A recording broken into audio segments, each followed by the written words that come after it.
Welcome. It's Friday. I don't want to say happy Friday. That sounds weird. It's Friday. It's Friday. It's another day, and I can't believe I have to say this every week, but since we started doing these, I don't know, this is like the fourth or fifth one. It gets crazier and crazier every week. Like, get me off the ride. I don't know when we're going to have a boring week or something not to talk about, but I just got to say the timing of us starting these is pretty accurate, pretty on point. Yeah. I keep thinking about one of our dad's slogans, that he always seems to bring up, one of his old timey slogans. And uh, it's, I don't need any more cheese. I just want out of the trap.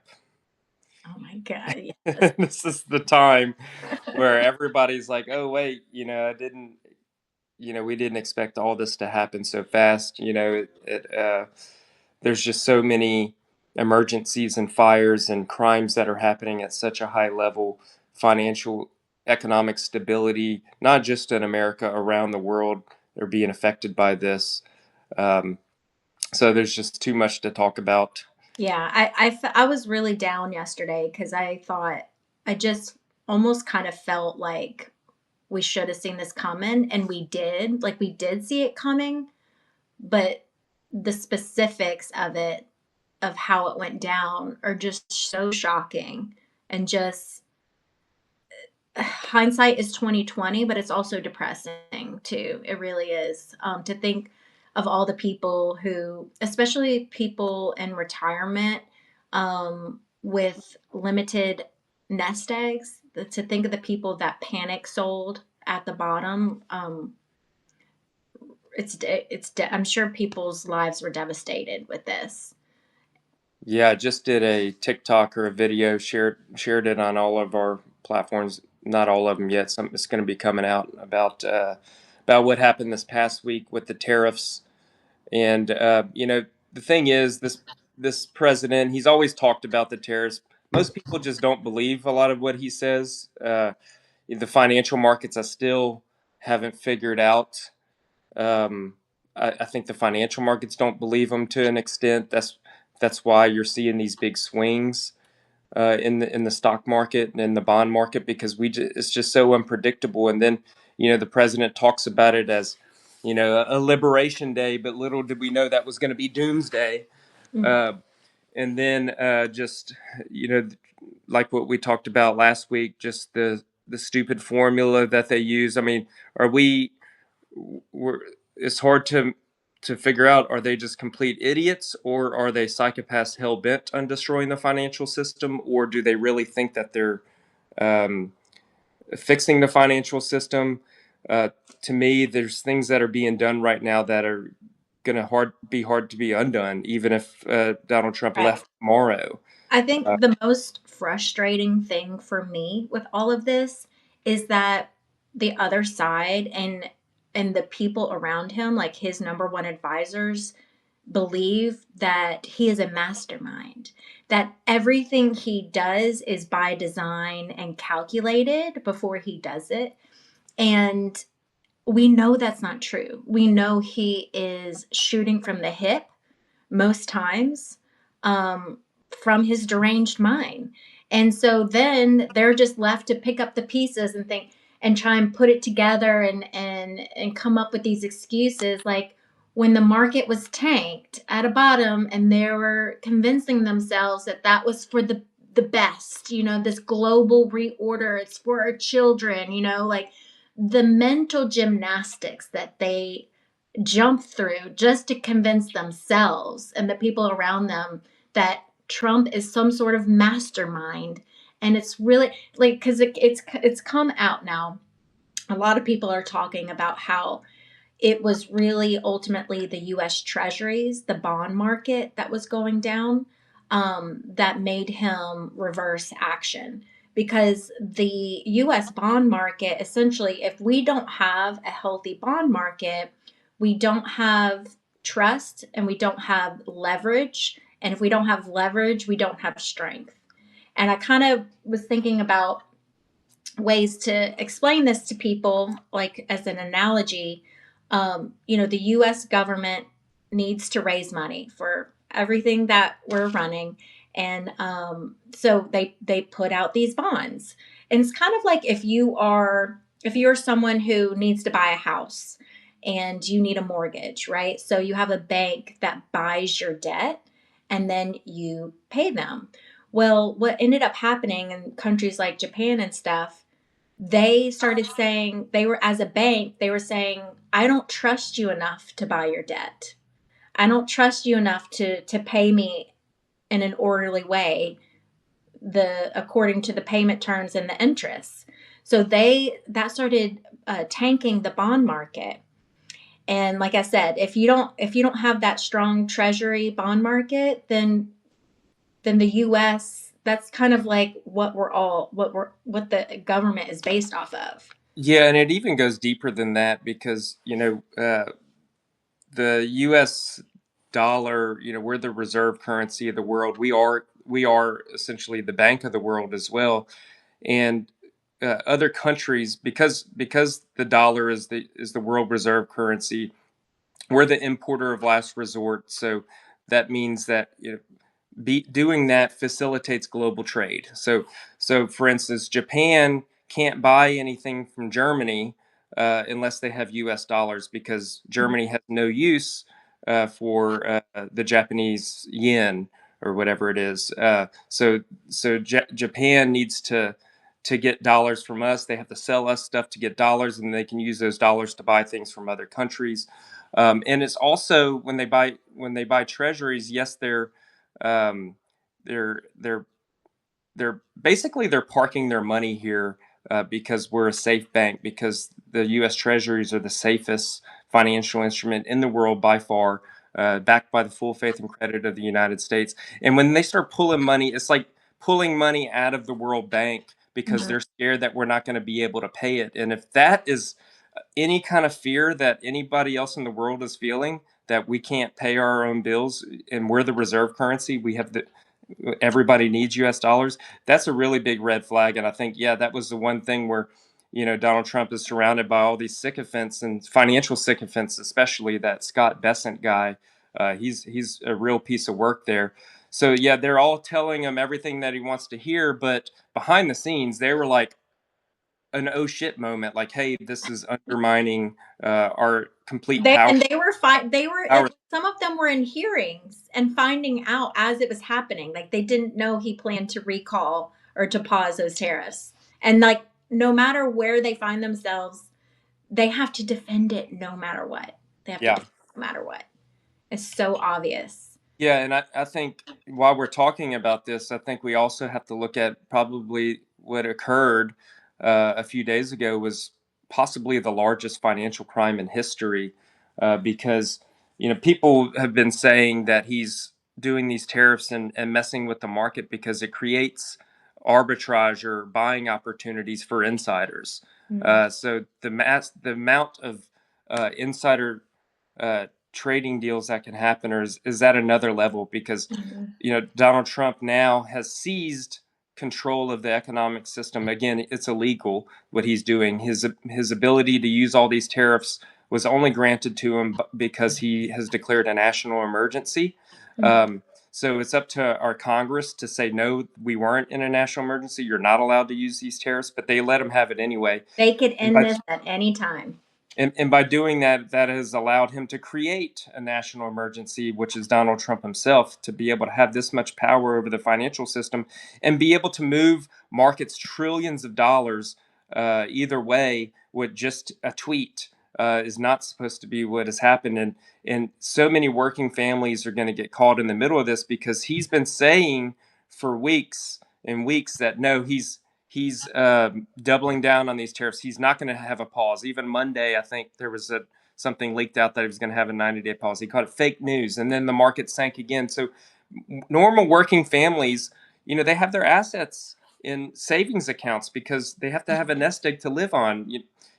The Republican Party has whittled away pensions, retirement plans since the 70s and the 80s, and they've completely almost gotten rid of pensions. So now working people were forced to fend for themselves and save up for their nest egg to keep up with inflation and cost of living and income in retirement because Social Security isn't enough. So now people are, have to watch these markets all the time, and it's very scary whenever their nest egg may have dropped 10-15% in the span of just a couple of days. So a lot of people are going to go in and sell because they may believe President Trump and saying that he's not backing down. So of course they're worried that it's going to go even lower. So a lot of people probably sold out, lost Mhm. hundreds of thousands of dollars, and then just a second later, he declares that he's putting a pause on it, and then the market shoots up another 10%. Um, and we're seeing evidence now. AOC and some other senators are on it. They're asking for investigations that it looks like there was insider trading done because 10 minutes before he announced that he was putting the pause on, there was all kinds of buying in certain assets, especially these S&P 500 options, which allows you to put a little bit of money into these options and have a huge short-term gain. And some of Mhm. these options had a 2,000% gain in the span of just a couple hours. And it's likely his insiders, friends and family, billionaires, or whoever that he's surrounded with that just made billions of dollars possibly. And we may not even know about it because he's fired all of the inspectors. He's fired all the watchdogs. I mean, Congress is really our only help here, and they're just all sick Republican sycophants. This is all just one big money grab. This is just thievery at the highest level. And this is what it looks like. And we knew this would happen. We knew that the first term he had guardrails. And we knew this term there would be no guardrails. And there would be people even sicker and stupider around him and that are egging him on, and he has no restraints. And this is what happens when you give the strongest country in the world and arguably had the best economy in the world, and you give that to a wild man, just a maniac. This is what happens, and this is the world we live in. And so I'm just, I know a lot of people are just trying to figure out, like, where do we go from here? Like, what's the game plan? Because even though that after the pause, the markets rally, but not enough. They're still like what, 10% And down. we gave up half that. We gave half that gain just yesterday. The market dropped another 1,000 points because the problem is Trump is still there with the complete control, and we have no. The stock market relies on future confidence. Mhm. Doesn't like uncertainty, and every country in the world doesn't know what their next year is going to be like. So that uncertainty creates a ton of volatility.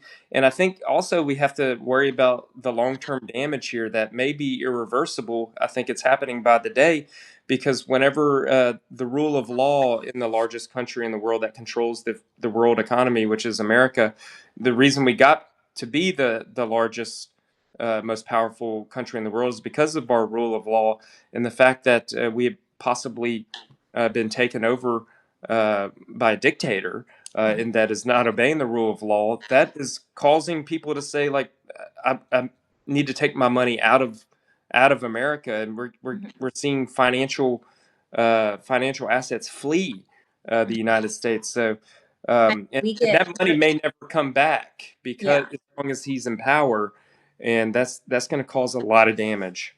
almost every new prospect that we've had in the last month, one of their questions is, do I even keep my money here in the US?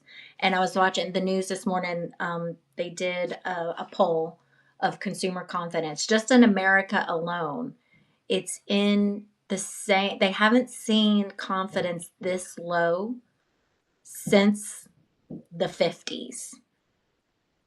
So it's been the damage is done. The damage is done, and so we may see these artificial swings because, as we know, Trump still ties his personal value to the stock market, and that's also something Pete Buttigieg pointed out, is that we still have power as the people, because what was happening in those days, and what happened with the bond market and people deciding to get out of their investments, that did put pressure on him to backtrack on that. So we still have that power. The powers ultimately kind of come from the people, because we're seeing Congress is not stepping up. The Supreme Court so far has not stepped up. So, at some point it will have to come down to the people. But I would like to add another before we move on to this, because you mentioned it earlier how they're sycophants on financial media and stuff. Scott Bessent and uh, their press leader, I forgot her name. Just saying all they're starting to use. They're now saying that they're destroying the world economy because of wealth inequality and stuff like that. That people they're actually like they're going there now, like using our talking points, the saying they're audacity. doing this to fix wealth inequality and stuff. We're like, what? You're doing the exact opposite. So uh, that's another part of the equation, not just the tariffs. You have to look at what created the largest financial markets in the world is because of the social safety net as well. We don't have unbridled capitalism. We fixed that in the New Deal. The reasons we had the Great Depression, where there was just zero regulations and people manipulating markets. There was no social safety net. There was no FDIC insurance. There was no Social Security. All those things. Medicaid came a little later, but all these things that allowed our people to grow and thrive and build businesses and create wealth and work and things like that, that is being undermined at the personal level too. So when you strip away your personal safety net, you're now um, risking. And, the House just voted yesterday to cut $880 billion from Medicaid, and they want to do $5 trillion of tax cuts. Uh, when you do that too, that's undermining the economy from the bottom level, where the people are as well, because this is going to probably create crises. It's going to create a huge spike in poverty, in job losses. So it's happening at both sides, and the fact that they're even saying, "Oh, we're trying to fix wealth inequality," well, they're just about to skyrocket it. Is what's happening. That's the audacity. The audacity. And you know what's sick? You know what's so fucked up? I saw this yesterday. I was watching CNN on like YouTube TV, but they run like local commercials on there. And there was an ad, and I thought it was so strange. I don't know if you've seen this, but there was a Trump ad promoting specifically that they weren't going to cut Social Security and Medicaid and like the Wow. social programs. It While was they're the doing while they're doing it. So like you telling, because like with everything going on, I didn't even realize that huge cut had happened. And I just had the revelation while you were talking. I was like, I saw that ad yesterday for the first time. I'd never seen that before. That is next level propaganda. it reminds me of like my comments, I'm on Twitter and everything like that. And somebody said, and I put something in there about cutting Medicaid, and they're like, "We need to see proof of this. No, this is not true.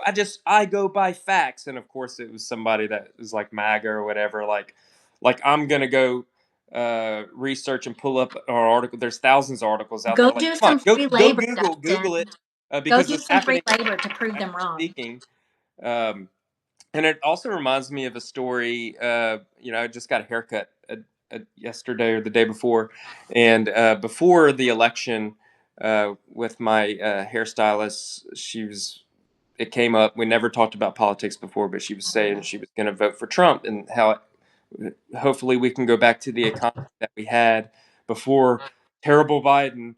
And what her main reason, I was like, well, that's not the case. I've given her economic facts and everything. She said, well, I just don't trust the country being run by a woman. I'm a woman and we're too emotional. I was like, women are emotional. I mean, we're talking about Donald Trump is the most emotional person. Don't get Uh, me started on that. Men are in many cases worse, way worse. And look at Donald Trump; he's nothing but emotional.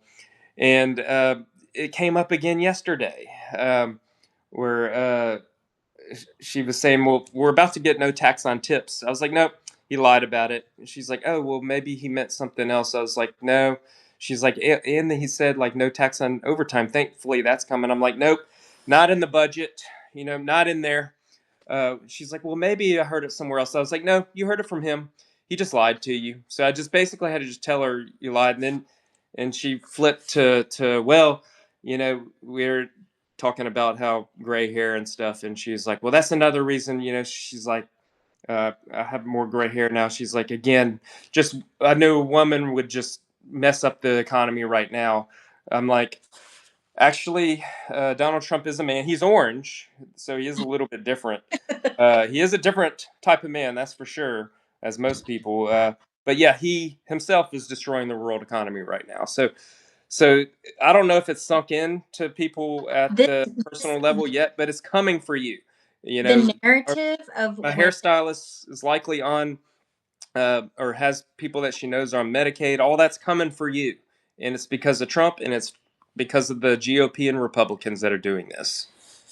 This narrative that women shouldn't be in charge because they're emotional is probably like one of my biggest pet peeves, because we literally watch these men have public temper tantrums every single fucking day. And I don't know what's more emotional. I don't know anyone more emotional than Donald Trump. And he's one big baby. And Yeah. also just like the propaganda, the patriarchal propaganda to convince women themselves that they are not worthy of leadership, when women are the ones that are leading their own households in every single household. And we used to even have this Yes. notion that like women handle like the day-to-day personal finances, but men handle the long-term. I'm even seeing the women, like since I've been in business, it's been the women even handling the long-term finances. Yeah. We handle everything, especially if you have kids. Women know, all you have to do is look within your own ecosystem and your own household to know that you are more than capable. We are overqualified for most leadership positions. And this Y'all are like emotional holding thing, like, everything together, not just the household, but everything is being held together right now by a string by women, literally. and I would venture to say, like, the emotional part of that. I mean, that's like you, that opens up a whole spectrum of different type of emotions. Because I think it, when you say emotions, I think women are more empathetic and sympathetic, and I think that there is extreme power in empathy. Um, just because you shed a few tears, is that what you think is emotional?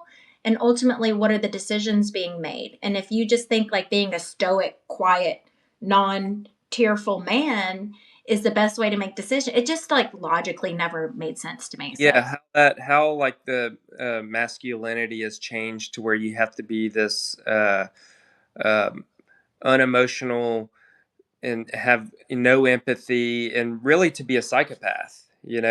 Never has that been true in masculinity.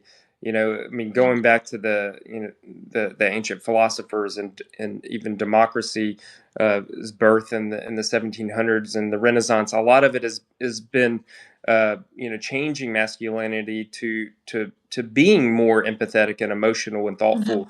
mhm. Uh, and the fact that here in this last 10 years or so, like we've done this reversal, uh, you know, that new show on Netflix, Adolescence, kind of taps into that too.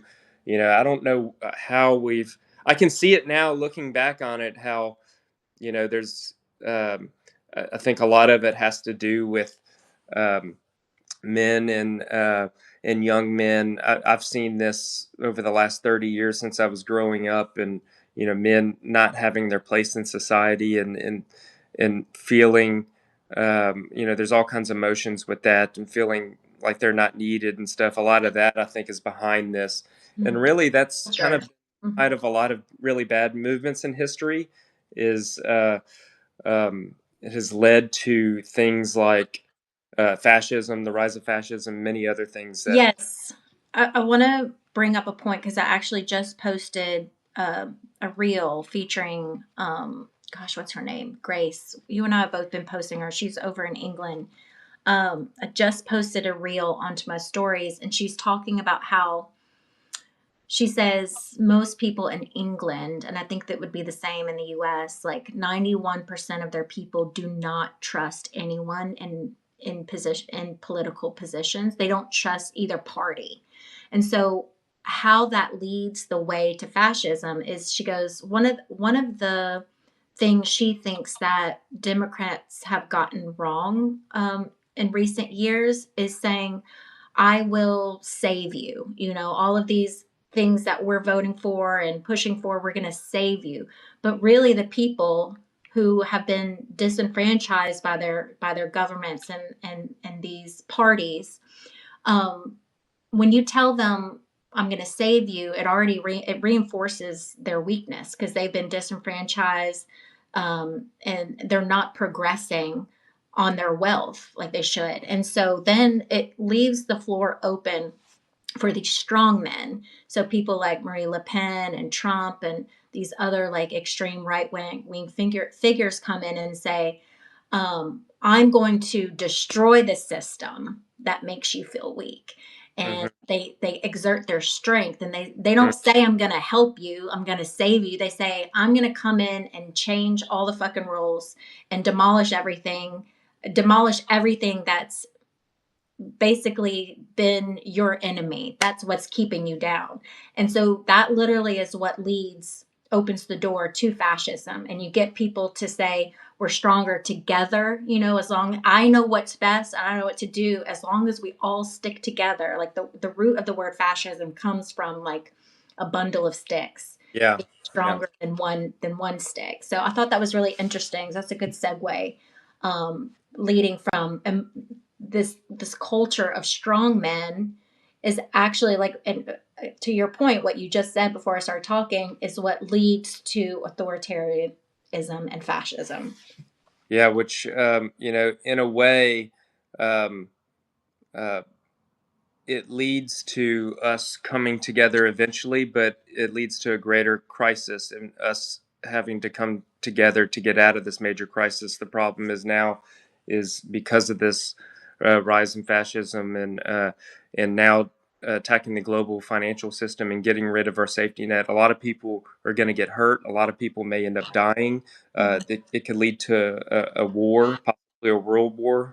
Looks like as we're messing with other countries' financial systems right now, and so you have people all around the world that are mad at their governments for not standing up to us, and that's going to lead to escalation that I'm worried about in a possible major war where many people can die, and unfortunately. They may be right that we will have to come together, but we'll have to come together to overcome them. Well, And yeah, and that's our creation. the ending remarks where no one person is coming to save you. We have to save ourselves. Yeah. And that's why we have to build our coalition stronger and stronger. And I think that's happening. Public opinion is changing. You can see the polling. He's losing support, especially young people. Thank God, Oh because yeah, tanking. like that's already reversed by like 30 points. Young people are realizing they made a mistake. Everybody at all age groups, public opinion is coming down. As they destroy Medicaid, that's going to affect. Um, uh, Close to 35% of the state of Louisiana is on Medicaid. 75% of all senior citizens around the United States are on Medicaid. I think it's like 60% of all children are born under Medicaid, um, and so these things are creating the crisis that's also building the counter movement, as we saw against our amendments here in Louisiana, where we voted down all four amendments. We created a very unlikely coalition to accomplish that, but we did. We created a coalition, and in our legislature coming up, they have the fiscal session coming up. They're going to be trying to do these tax cuts again. And I say bring it on because they can try, because every time they try, they know that they're losing power right now. Because we defeated them at the ballot box, they're going to come back again, and we're going to let them try again because we're going to build our coalition even stronger to overcome it. And I do have faith that we will overcome it because people are waking up around the nation, and that's the only thing that gives me hope. Dustin, what do you think? Have you heard of this whisperings about April 20th, which happens to be Easter Day, as that being the day the 90 days since January 20th, since Inauguration Day, of it potentially being the day that they enact the Insurrection Act and give him permission to do martial law. And I also saw how it might coordinate with the April 19th uh, rallies that are being formed right now. Do you have any thoughts on that? Because I've Somebody been asked hearing me about that. whisperings of it. Huh? Yeah, somebody asked me that the other day. I haven't really heard Mhm. anything about it. I mean, it wouldn't shock me if they tried something. Um, but no, I don't have any comment. I would like to know more about it I just before I feel like what happened this last past week of like us witnessing in real time the market manipulation and the tariff and like and then kind of in hindsight being like, why didn't we predict that? You know, of course there was insider trading. Of course this was a big sham. Of course this was a big grift. And then I think about how I think in the long term about how we've been talking about the potential fall of democracy and us progressing towards fascism and authoritarianism. And I kind of I'm having this out of body experience where future me wants to come and be like, it's happening now. You're witnessing it. And like, of course, he's going to declare an emergency and institute martial law. Like, of course, that's coming soon. Everything's happening so fast.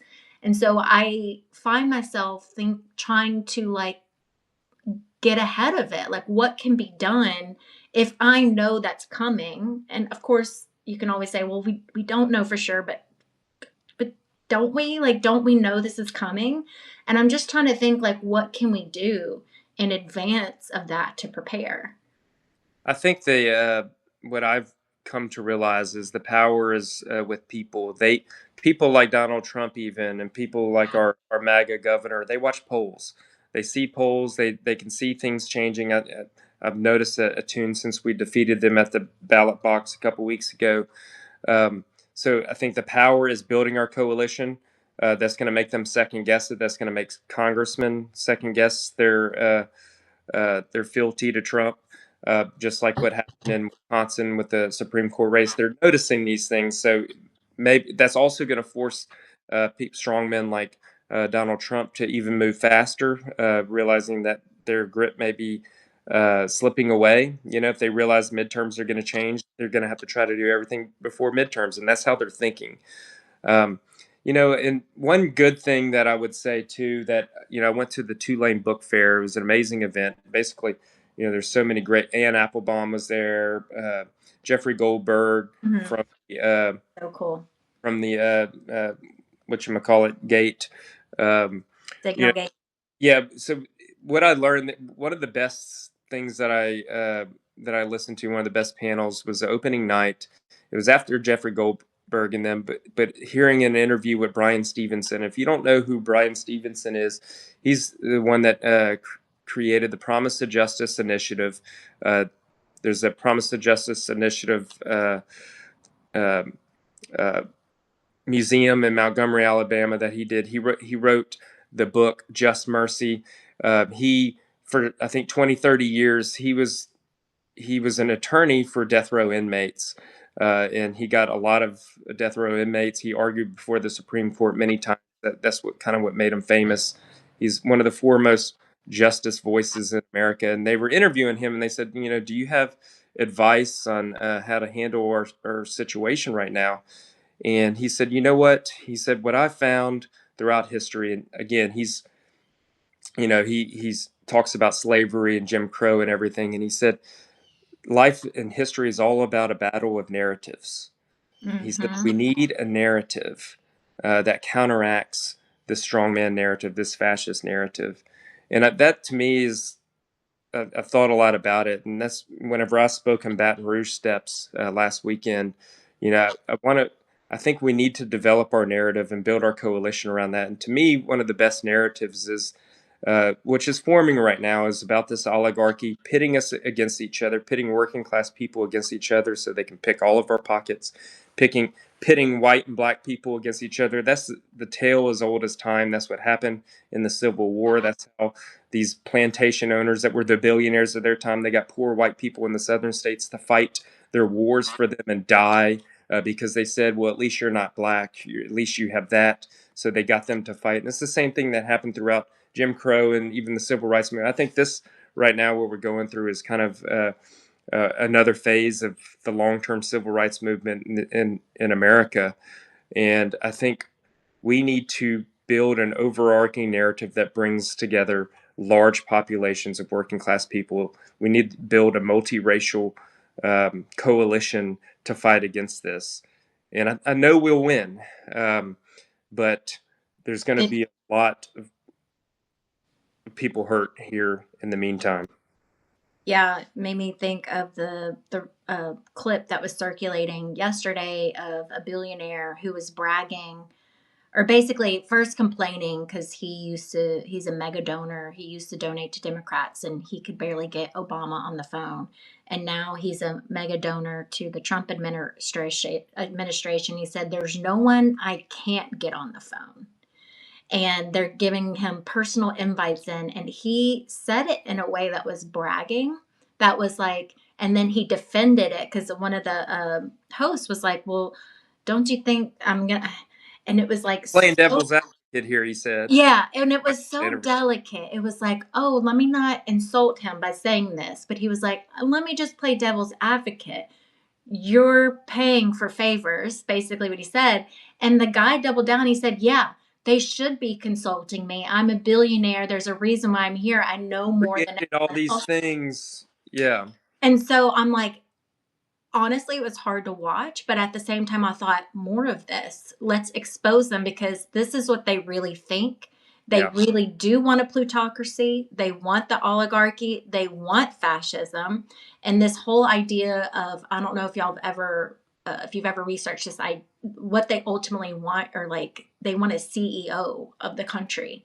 And we just got a front row seat to what having a CEO of the country looks like, because that's how Trump is acting. He's acting like a one man CEO of the country and government right now. And it's in free fall, complete free Yeah. fall right now. That's been the Republican narrative, talking about battle of narratives that created this problem here is like acting like government should be run like some sort of business. That's literally been the rallying cry since before Reagan, and it's nothing could be further from the truth. We're not here trying to squeeze profits out. Public goods are public goods. For we have people, uh, you know, we're the we create government to protect us, to help facilitate solutions that can't be found on our own. And I'm always reminded of the quote because we have to go back throughout history that FDR fought this, and even before that, Teddy Roosevelt, his uncle, fought this. And I go back to Teddy Roosevelt's words when he was fighting. He was known as the trust buster. He was fighting all these monopolies, J.P. Morgan and all of them, and busting them because that was right after the Gilded Age. He was one of the first progressives. And he said, look, the government is us. We are the government. So whenever you hear people attacking the government, they're doing it because they want to destroy government so they can take from us. Mm-hmm. Exploit us even more. So to circle back, I think the narrative needs, and then it's so funny that they're trying to take that narrative themselves of the inequality. I mean, Like, y'all are going classic, there? Y'all care classic. about inequality now?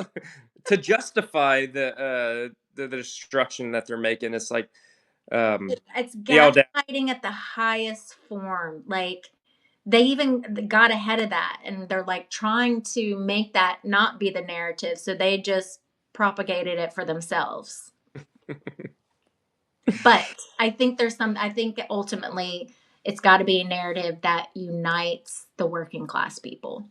Yeah. And I think we're witnessing that forming too, because as these billionaires come out and they're starting, like, I don't think 2 years ago he would have admitted that, but we're in an environment now where they're speaking so outwardly and so um unencumbered, right? We're getting unfiltered what they think. And I'm just thinking, I was watching that and I said, more of that. Show us your true colors, and that could potentially, and that Yep. would unite us. Yeah, and it's important to remember a lot of people that voted for Trump, they just don't pay attention to politics. A lot of it is just culture. They hear their friends are doing it. Everybody kind of wants to be on the winning team. They know that their economic situation isn't working. And I'm talking about Louisiana citizens because we have one of the highest poverty rates in the country, and also the one of the highest voting blocks for Donald Trump. I don't think they understand. They really thought that he would improve things, and of course they're not watching his speeches. They're not paying attention to politics at all. I mean, again, people are living paycheck to paycheck and they don't have time for that. So they just go by word of mouth and stuff. We can win a lot of these people over, and we have to show them, like you said, we have to show them what we're up against, that these billionaires don't have their interests at heart. They want to control everything. They think that if you're poor, that you're lazy or you're somehow stupid, and that you're worthless or you're taking from the government. We have to show people, and I think Trump is going to be doing that, and the GOP and Congress are doing that by cutting $880 billion from Medicaid and $5 trillion in tax cuts. That this is going to make their lives worse, and it's up to us to remind them every day. Look, you made that decision, you voted for him before, but you're going to be hurt even more. They're doing it. Come join us. We're building a new coalition. Yep. And on that note, I do want to end with one nod to the White Lotus, which we're a few days out from the finale, Uh, and I love how, I wish I could watch that nonstop every I day. know I might have to go rewatch it. But I saw something today that when we've been talking about it, but the people who got sort of um what's the word? Uh, when they the good people turn bad. And Mm, so I saw something today. It said all of the pure-hearted people on the show were poisoned in some way. mm, Chelsea, Lachlan was actually poisoned. mm. Chelsea was poisoned by the snake. Um, and then Good Talk was poisoned by Yep. Mook's kind of pressure Yeah. to be like, an achiever and wealthy. And Belinda was poisoned by money. And I just thought how that's such a good correlation to kind of like what's happening in real life is So true. Yeah. money poisons all. If you haven't watched White Lotus, go watch it. Man, best show on TV for sure. Thank you to everyone who joined us today. If you're not subscribed yet to both myself and Dustin's Substack, if you're subscribed, you'll get an email of this recording. Follow us on Instagram, and then I'll also include a link if you are looking for a financial advisor that has the wherewithal to see exactly what's happening in the world and you're wondering what to do with your money and your investments. I'll put a link to schedule a discovery call with us, see if we might be a good fit. And let's see what's in store next week. Who knows? We may top this week. We just don't know. But y'all stay safe out there. Have a good weekend, and we'll see you next week. Bye, y'all. Bye.